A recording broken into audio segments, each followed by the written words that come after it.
कहता हूँ कि अपना अपना सुने।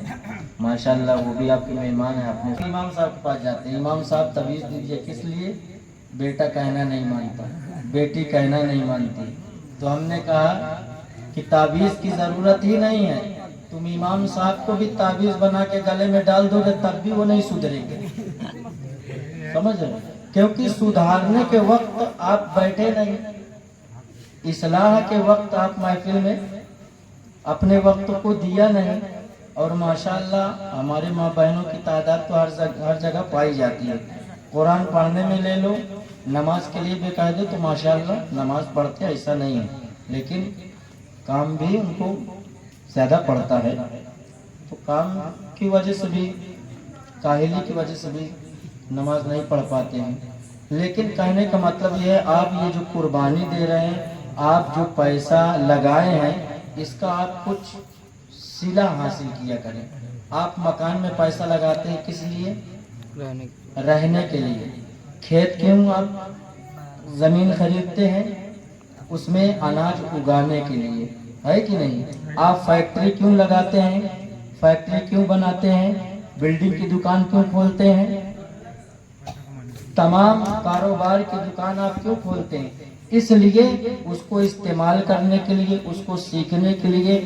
एक इंसान, एक मजदूर अपने बेटे को मजदूरी सिखाने के लिए, यानी एक काम सिखाने के लिए 2-3 साल उसको मुंबई, दुबई, दिल्ली भेज देता है, वो काम सीख लेता है। मैं यहाँ नसीहत कर रहा हूँ, तकरीर नहीं, तकरीर का कोई माहौल ही नहीं है भाई, नसीहत सुनने। तो बच्चे को हम 2-3 साल के लिए जो है परदेश भेज देते हैं, वो हुनर उसको हम सिखा देते हैं, और फिर वो ऐसी तपती धूप में काम करता है पूरा दिन। लेकिन 2-3 साल 5 साल में काम सीख ले, लेकिन पूरी जिंदगी धूप में काम कर रहा है। लेकिन उसी बेटे को हम इतना वक्त नहीं दे पाए, उसको इतना वक्त उसका हमने अपनी तरफ नहीं खींचा, इमाम साहब की तरफ नहीं खींचा, मुदर्रिसों की तरफ नहीं खींचा कि वो कम से कम नमाज सीख ले, कुरान पढ़ना सीख ले। 3 साल में बिल्डिंग का काम हमने सिखा दिया, इलेक्ट्रीशियन का काम सिखा दिया, लोहे का फैक्ट्री हमने जो है उसका दुकान खुलवा दिया। लेकिन याद रखो, लोहे के फैक्ट्री में लोहे का सामान निकलेगा, समझ रहे हैं? लोहे की दुकान में लोहे का सामान निकलेगा, और चांदी की दुकान में चांदी का सामान, सोने की दुकान में सोने का सामान। जो भी कारोबार करोगे उस कारोबार में उसी चीज का सामान निकलेगा। लेकिन खुदा की कसम, अगर अपने बच्चे को मदरसे में पढ़ा दोगे तो अल्लाह का वफादार बनेगा, माँ बाप का खिदमतगुजार बनेगा।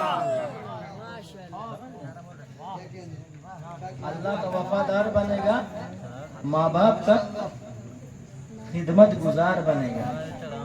जब अपने बच्चे को तालीम देने की, सिखाने की जरूरत है, तब हम जो है उसको परदेश भेज देते हैं, काम सिखाते हैं, मजदूरी करवाते हैं। फिर बाद में जब शादी हो जाती है, और शादी में भी मामला ऐसा है, अल्लाह अकबर, क्या कहना।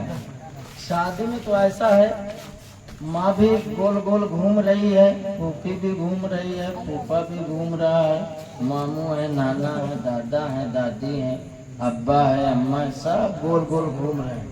और उसके बाद शादी होने के बाद जब दुल्हन घर में आ जाती है, तो फिर वो दुल्हन सबको घुमाती है, और फिर वो घुमाती है कायदे से।